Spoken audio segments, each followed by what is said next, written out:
జగన్ తీరుపై తీవ్ర స్థాయిలో విమర్శలు గుప్పించారు బీజేపీ రాష్ట్ర ప్రధాన కార్యదర్శి రమేష్ నాయుడు. అమరావతి నిర్మాణం వేగవంతం కావడాన్ని జగన్ జీర్ణించుకోలేకపోతున్నారని, ఆయన మానసిక రోగంతో బాధపడుతున్నారని మండిపడ్డారు.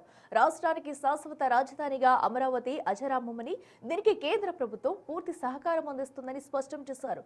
గందరగోళం సృష్టిస్తున్న వైసీపీ నేతల మాటలను ఎవరూ నమ్మవద్దని కోరారు. అమరావతి జోలికి వస్తే ప్రజలు వైసీపీని పాతాళానికి తొక్కేస్తారని, జగన్ వైఖరి చూసి జనం నవ్వుకుంటున్నారని ఆయన ఎద్దేవా చేశారు. అమరావతి విషయంలో వెనక్కి తగ్గే ప్రసక్తే లేదని రమేష్ నాయుడు తేల్చి చెప్పారు. ఆంధ్రప్రదేశ్ చరిత్రలోనే కాకుండా భారతదేశంలో కూడా అందరూ కూడా ఆమోదయోగ్యమైనటువంటి అమరావతికి సంబంధించినటువంటి చట్టసభల్లో లభించినటువంటి మద్దతు ఏదైతే ఉందో అది అపూర్వమైనటువంటి ఘట్టం. ఆంధ్రప్రదేశ్ని అక్షరమాలల్లోనే కాదు అభివృద్ధిలో కూడా మేము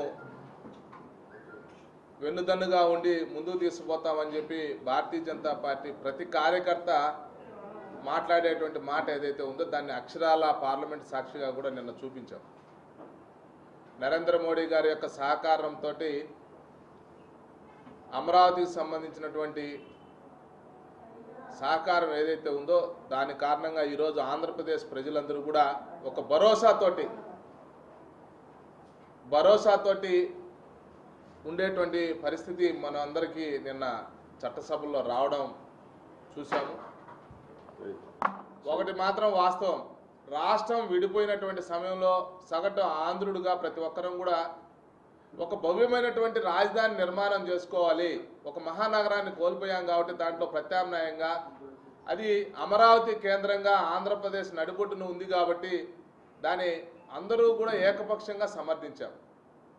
ఆ రోజు వైఎస్ఆర్సీపీ అధినాయకుడు జగన్మోహన్ రెడ్డి గారు సైతం ఆయన కూడా రాజధాని అంటే 30,000 ఎకరాలు ఉండాలి, పరిపుష్టమైనటువంటి నీరు కూడా ఉండాలని చెప్పి అది కృష్ణానది ఒడ్డునైతే బాగుంటుందని చెప్పినటువంటి మాట మనందరం కూడా చూసాం.